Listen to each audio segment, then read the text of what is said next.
सर्वप्रथम common sense की रचना किसने की?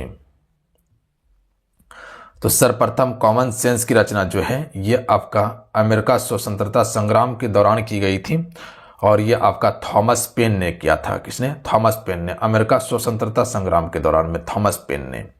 अगला है 1990 के दशक में वैज्ञानिकों ने पदार्थ की कितनी अवस्थाओं को ढूंढ लिया था? तो यहाँ 1990 की दशक की यहाँ पर बात किया गया है। तो इस समय पदार्थ की 5 अवस्था तक ढूंढ चुका था। 5 अवस्था कौन कौन सा था? एक आपका ठोस था, एक आपका द्रव्य था और एक आपका गैस था और पदार्थ का चौथी अवस्था कौन था? प्लाज्मा था। पता है आप सभी को सबसे ज्यादा ऊर्जा मुक्त करता है। और एक आपका बोस आइंस्टीन वाला अवस्था था। तो कुल 5 अवस्था को ज्ञात किया गया था। अगला क्वेश्चन है कि विद्युत धारा का मात्रक क्या होता है? तो इससे पहले वाला सेशन में आपको बताया है पूरा जितने भी एसआई मात्रक था। तो विद्युत धारा का क्या होता है? एम्पियर होता है। आराम से कर सकते हैं। अगला क्वेश्चन देख लीजिएगा, हाइड्रोजन गैस से भरे गुब्बारे को हवा में छोड़ने पर गुब्बारा क्या होगा?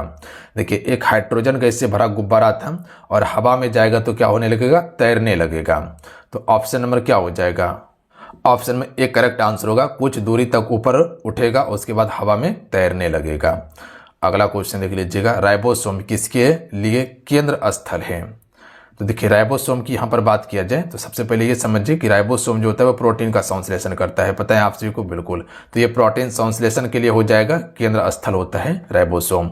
राइबोसोम आपको एक छोटा छोटा बिंदा के आकार में देखने के लिए मिलता है जो कि अंतःप्रद्रव्य जालिका के ऊपर में रहता है। जैसे कि एक चिकनी होता है, एक खुरदरी होता है। तो चिकनी अंतःप्रद्रव्य जालिका होता है, वहां पर राइबोसोम नहीं होता है, खुरदरी वाला में होता है जो प्रोटीन का संश्लेषण करता है। याद रखिएगा, इसीलिए इसे प्रोटीन का फैक्ट्री भी कहा जाता है। तो अगर कोई क्वेश्चन पूछा जाए कि प्रोटीन का फैक्ट्री किसे कहा जाता है तो राइबोसोम को। आत्महत्या की थैली लाइसोसोम को कहा जाता है। पावर हाउस माइटोकॉन्ड्रिया को कहा जाता है। दक्षिण भारत की तटवर्ती क्षेत्र में जाड़े के दिनों में होने वाली वर्षा का मुख्य कारण क्या है? तो राइट आंसर होगा वापसी मानसून। याद रखिएगा क्वेश्चन क्या पूछा है यहाँ पर कि दक्षिण भारत के तटवर्ती क्षेत्र में जाड़े के दिन में होने वाली वर्षा जो है लौटती मानसून के कारण यहाँ पर आपको वर्षा देखने के लिए मिलता है, जबकि सबसे ज्यादा तमिलनाडु वाला क्षेत्र में होता है। तमिलनाडु वाला क्षेत्र में लौटती मानसून से ज्यादा वर्षा होता है और इसे हम सिर्फ पूर्वी मानसून के नाम से भी जानते हैं। जो आपका लौटती मानसून होता है इसे हम सभी क्या कहते हैं? पूर्वी मानसून या पूर्वोत्तर मानसून भी कहते हैं इसे। अगला क्वेश्चन है कि परमाणु की संख्या को निरूपित किया जाता है। देखिए परमाणु की संख्या को हम सभी जेड से निरूपित करते हैं। तो ऑप्शन नंबर क्या हो जाएगा? बी करेक्ट आंसर होगा। प्रोटॉन को हम सभी पी से, न्यूट्रॉन को एन से, याद रखिएगा, और इलेक्ट्रॉन को ई से करते हैं। प्रोटॉन पे पॉजिटिव चार्ज, इलेक्ट्रॉन पे नेगेटिव होता है और न्यूट्रॉन पे कोई भी चार्ज नहीं होता, उदासीन होता है। ध्यान देंगे आप सभी, बात समझ गए। अगला है रासायनिक प्रतीक में AQ प्रतीक क्या दर्शाते हैं? तो ये जलीय विलयन को दर्शाता है। ऑप्शन में ए राइट आंसर होगा। इसका अर्थ होता है कि पदार्थ पानी में घुला हुआ है। AQ का अर्थ होता है पदार्थ पानी में घुला हुआ है। अगला है निम्नलिखित में से कौन धातु को गहने बनाने में प्रयोग किया जाता है? तो देखिए गहने बनाने के लिए सोना का उपयोग होता है, चांदी का भी उपयोग किया जाता है और पैलेडियम का भी हो जाएगा। ऑप्शन नंबर इसका क्या हो जाएगा? डी करेक्ट आंसर होगा। पैलेडियम करेक्ट आंसर होगा। अगला है on the origin of species किसकी पुस्तक है?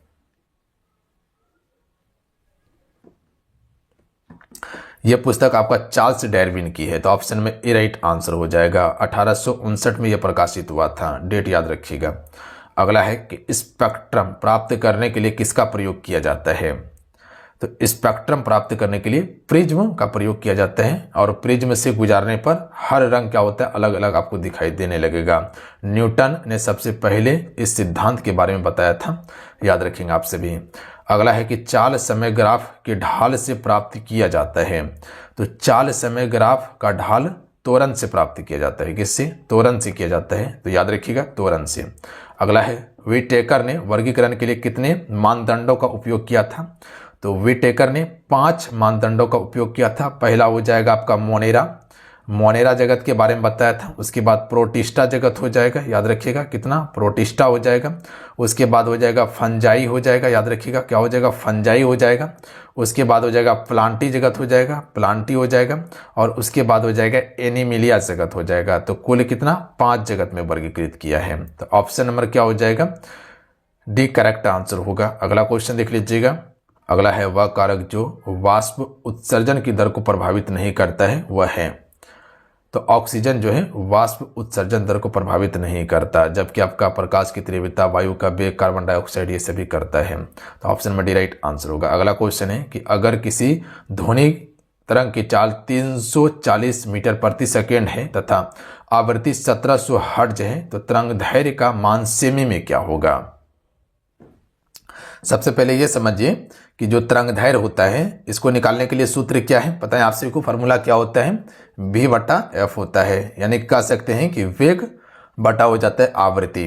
क्या बताया आपको, या कह सकते हैं कि चाल बटा क्या होता है, आवृत्ति होता है। इसका फार्मूला क्या होता है, चाल बटा आवृत्ति होता है। तो यहाँ पर देख लीजिएगा चाल कितना दिया हुआ है, 340 मीटर प्रति सेकेंड दिया हुआ है ना। और उसके बाद आवृत्ति कितना है, 1700 आपको हर्ट्ज दिया हुआ है आवृत्ति। अब इसको कटाइए, जब कटाइएगा तो ये आपके पास कितना आएगा, पता है आप सभी को। देखिए इसको जब कटाइएगा तो 0 से 0 कट गया यहाँ से। उसके बाद यहाँ 34, यहाँ 170 है, पॉइंट बैठाइए, यहाँ पर 0 बैठा के पॉइंट बैठाइए। और उसके बाद यहाँ पर एक 0 लाइए, 340 हो जाएगा, 170 दूनी 340 हो जाएगा। तो यानी कि यहाँ पर 0.2 हो गया।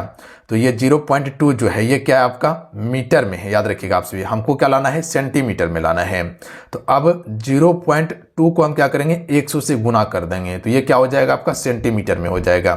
तो इसको आप गुना कीजिए तो ये हो जाएगा आपका 20 सेंटीमीटर हो जाएगा। तो ऑप्शन में बी इसका करेक्ट आंसर होगा। बात समझे, बिल्कुल। अगला क्वेश्चन देख लीजिएगा। यौगिक जिसका आणविक समान किंतु संरचना सूत्र अलग हो कहलाते हैं, इसे समावयवी कहा जाता है। ऑप्शन में सी राइट आंसर होगा, याद रखेंगे आप सभी। अगला है कि जैव विविधता बढ़ाने का किस प्रक्रिया के द्वारा खाद में परिवर्तन किया जा सकता है। तो जैव विविधता बढ़ाने के लिए जो हम सभी खाद में परिवर्तन कर सकते हैं, जैविक खाद बनाकर कर सकते हैं। तो ऑप्शन में ए राइट आंसर होगा। अगर जैविक खाद को प्राथमिकता देना शुरू कर देंगे तो हो जाएगा। अगला क्वेश्चन देख लीजिएगा। प्लाज्मा झिल्ली किससे बनी होती है। देखिए प्लाज्मा झिल्ली जो है ये आपका प्रोटीन, कार्बोहाइड्रेट और फास्फोलिपिड्स की बनी होती है, याद रखिएगा आप सभी। क्या बताएं आपको, प्रोटीन, कार्बोहाइड्रेट और फास्फोलिपिड की बनी होती है प्लाज्मा झिल्ली।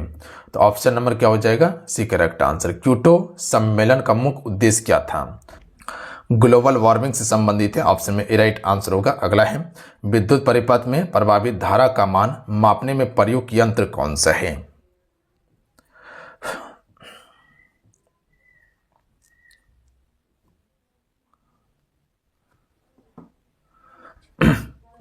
ए मीटर का उपयोग करते हैं। Option number c correct answer होगा। अगला क्वेश्चन देख लीजिएगा।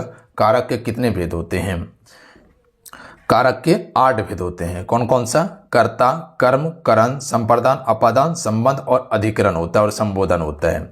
कुल 8 होता है। इसका चिन्ह पता है आप सभी को, कर्ता ने कर्म को करण से, संप्रदान को के लिए, अपादान से, संबंध का की रे रा री, उसके बाद अधिकरण में पर होता है, और संबोधन के लिए हे अजी सुनो इहो। ये सभी क्या है, ये सभी आपका कारक का विभक्ति चिन्ह है।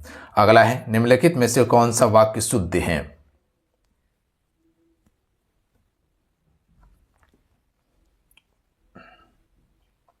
राइट आंसर ऑप्शन में ये हो जाएगा। पंडित नेहरू ने सोचा था स्वतंत्रता मिलते ही भारत की गरीबी का अंत हो जाएगा। ये वाक्य आपका बिल्कुल शुद्ध है, जबकि ये सभी आपका क्या है, वाक्य गलत है। अगला है पत्थर कुछ अधिक मुलायम हो गया है। इस पंक्ति में कौन सा अलंकार है।